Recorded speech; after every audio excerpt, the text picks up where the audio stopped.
The Americans, Chapter 22, The Great Depression Begins. Section 3, Hoover Struggles with the Depression. Oscar Ameringer was a newspaper editor in Oklahoma City during the Great Depression. In 1932, he traveled around the country collecting information on economic and social conditions. Testifying in unemployment hearings that same year, Ameringer described desperate people who were losing patience with the government. "Unless something is done for them, and done soon, you will have a revolution on hand." Ameringer told the following story. A personal voice.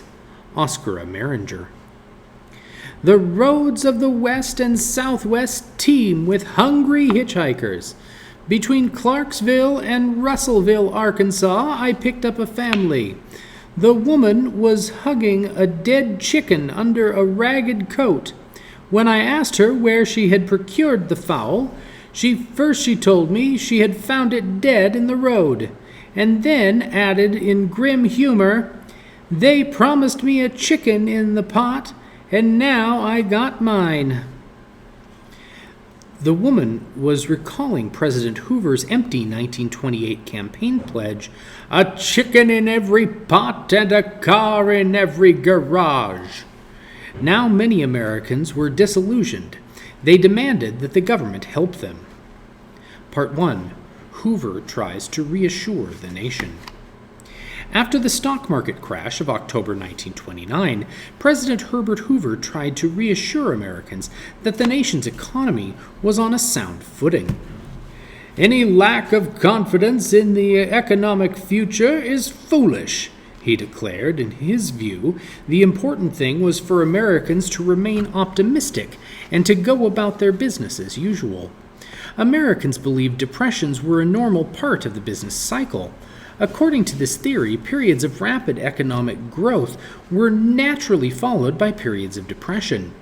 The best course in a slump, many experts believed, was to do nothing and let the economy fix itself. Hoover took a slightly different position. He felt that government should play a limited role in helping to solve problems. Hoover's philosophy. Herbert Hoover had been an engineer, and he put great faith in the power of reason. He was also a humanitarian, as he made clear in one of his last speeches as president. A personal voice. Herbert Hoover. "Our first objective must be to provide security from poverty and want. We want to see a nation built of homeowners and farm owners. We want to see their savings protected. We want to see them in steady jobs. We want to see more and more of them insured against death and accident, unemployment and old age. We want them all secure." Like many Americans of this time, Hoover believed that one of government's chief functions was to foster cooperation between competing groups and interests in society. If business and labor were in conflict, for example, government should step in and help them find a solution that served their mutual interests. This cooperation must be voluntary rather than forced, he said. Government's role was to encourage and facilitate cooperation, not to control it. On the other hand, Americans also valued rugged individualism, the idea that people should succeed through their own efforts. They should take care of themselves and their families rather than depend on government to bail them out. Thus, Hoover opposed any form of federal welfare or direct relief to the needy. He believed that handouts would weaken people's self-respect and moral fiber. His answer to the needy was that individuals, charities, and local organizations should pitch in to help care for the less fortunate. The federal government should direct relief measures, but not through a vast federal bureaucracy. Such a bureaucracy, he said, would be too expensive and would stifle individual liberties. However, when the Depression took hold, moral fiber wasn't what people were worried about. Hoover's response shocked and frustrated suffering Americans. Hoover takes cautious steps. Hoover's political philosophy caused him to take a cautious approach to the Depression. Soon after the stock market crash, he called together key leaders in the fields of business, banking, and labor. He urged them to work together to find solutions to the nation's economic woes and to act in ways that would not make a bad situation worse. For example, he asked employers not to cut wages or lay off workers, and he asked labor leaders not to demand higher wages or to go on strike. He also created a special organization to help private charities generate contributions for the poor. None of these steps made much of a difference. A year after the crash, the economy was still shrinking and unemployment was still rising. More companies went out of business, soup kitchens became a common sight, and general misery continued to grow. Shantytowns arose in every city, and hobos continued to roam. Boulder Dam. One project that Hoover approved did make a difference. Years earlier, when Hoover served as Secretary of Commerce, one of his earliest proposed initiatives was the construction of a dam on the Colorado River. Aiming to minimize federal intervention, Hoover proposed to finance the dam's construction by using profits from sales of the electric power that the dam would generate.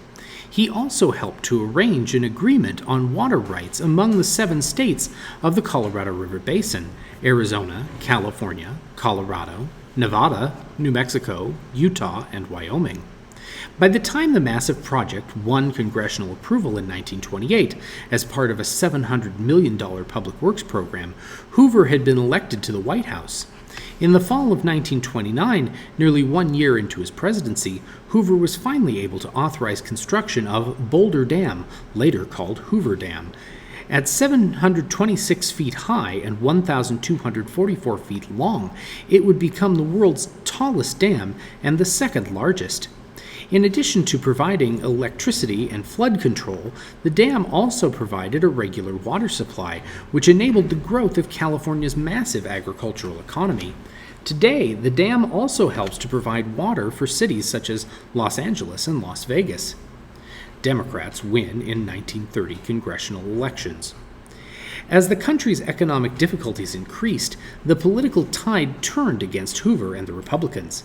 In the 1930 congressional elections, Democrats took advantage of an anti-Hoover sentiment to win more seats in Congress. As a result of that election, the Republicans lost control of the House of Representatives and saw their majority in the Senate dwindle to 1 vote. As Americans grew more and more frustrated by the Depression, they expressed their anger in a number of ways. Farmers stung by low crop prices burned their corn and wheat and dumped their milk on highways rather than sell it at a loss. Some farmers even declared a farm holiday and refused to work their fields. A number blocked roads to prevent food from getting to market, hoping that food shortages would raise prices. Some farmers also used force to prevent authorities from foreclosing on farms. By 1930, people were calling the shantytowns in American cities Hoovervilles, a direct slap at the president's policies.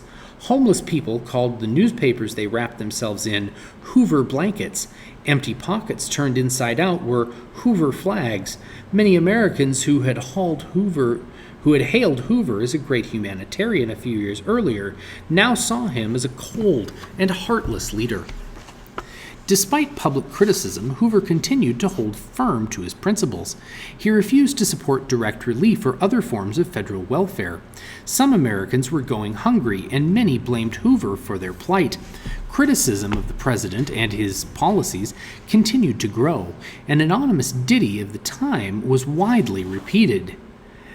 Mellon pulled the whistle, Hoover rang the bell, Wall Street gave the signal, and the country went to hell. Hoover takes action.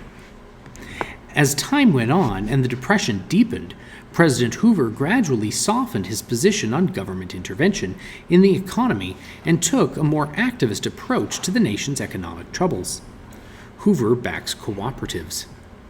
In Hoover's view, Boulder Dam was a model on how the federal government could encourage cooperation.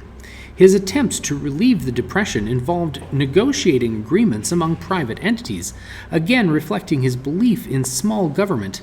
For example, he backed the creation of the Federal Farm Board, an organization of farm cooperatives. The Farm Board was intended to raise crop prices by helping members buy crops and keep them off the market temporarily until prices rose. In addition, Hoover tried to prop up the banking system by persuading the nation's largest banks to establish the National Credit Corporation. This organization loaned money to smaller banks, which helped them stave off bankruptcy. Direct intervention. By late 1931, however, many people could see that these measures had failed to turn the economy around. With a presidential election looming, Hoover appealed to Congress to pass a series of measures to reform banking, provide mortgage relief, and funnel more federal money into business investment. In 1932, Hoover signed into law the Federal Home Loan Bank Act, which lowered mortgage rates for homeowners and allowed farmers to refinance their farm loans and avoid foreclosure. It was not until Hoover's time in office was over that Congress passed the Glass-Steagall Banking Act, which separated investment from commercial banking and would, Congress hoped, prevent another crash. Hoover's most ambitious economic measure, however, was the Reconstruction Finance Corporation, or RFC, approved by Congress in January 1932. It authorized up to $2 billion for emergency financing for banks, life insurance companies, railroads, and other large businesses. Hoover believed that the money would trickle down to the average citizen through job growth and higher wages. Many critics questioned this approach. They argued that the program would benefit only corporations and that the poor still needed direct relief. Hungry people could not wait for the benefits to trickle down to their tables. In its first 5 months of operation, the RFC loaned more than $805 million to large corporations, but business failures continued. The RFC was an unprecedented example of federal involvement in a peacetime economy, but in the end it was too little, too late. Gassing the bonus army. In 1932, an incident further damaged Hoover's image and public morale. That spring, between 10,000 and 20,000 World War I veterans and their families arrived in Washington, D.C. from various parts of the country. They called themselves the Bonus Expeditionary Force, or the Bonus Army. The Patman Bill denied. Led by Walter Waters, an unemployed cannery worker from Oregon, the Bonus Army came to the nation's capital to support a bill under debate in Congress. The Patman Bill authorized the government to pay a bonus to World War I veterans who had not been compensated adequately for their wartime service. This bonus, which Congress had approved in 1924, was supposed to be paid out in 1945 in the form of cash and a life insurance policy, but Congressman Wright Patman believed that the money, an average of $500 per soldier, should be paid immediately. Hoover thought that the bonus marchers were communists and persons with criminal records rather than veterans. He opposed the legislation, but he respected the marchers' right to peaceful assembly. He even provided food and supplies so that they could erect a shantytown within sight of the Capitol. On June 17th, however, the Senate voted down the Patman Bill. Hoover then called on the Bonus Army marchers to leave. Most did, but approximately 2,000, still hoping to meet with the president, refused to budge. Hoover disbands the Bonus Army. Nervous that the angry group could become violent, President Hoover decided that the Bonus Army should be disbanded. On July 28, the force of 1,000 soldiers under the command of General Douglas MacArthur and his aide, Major Dwight D. Eisenhower, came to roust the veterans. A government official watching from a nearby office recalled what happened next.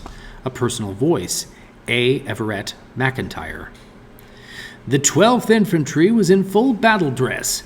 Each had a gas mask and his belt was full of tear gas bombs. At orders, they brought their bayonets at thrust and moved in. The bayonets were used to jab people, to make them move. Soon, almost everybody disappeared from view because tear gas bombs exploded. The entire block was covered by tear gas. Flames were coming up where the soldiers had set fire to the buildings to drive these people out. Though the whole afternoon they took one camp after another. In the course of the operation, the infantry gassed more than 1,000 people, including an 11-month-old baby who died and an 8-year-old boy who was partially blinded. 2 people were shot and many were injured. Most Americans were stunned and outraged at the government's treatment of the veterans. Once again, President Hoover's image suffered, and now an election was nearing. In November, Hoover would face a formidable opponent, the Democratic candidate Franklin Delano Roosevelt. When Roosevelt heard about the attack on the Bonus Army, he said to his friend Felix Frankfurter, "Well, Felix, this will elect me." The downturn in the economy and Hoover's inability to deal effectively with the Depression had sealed his political fate.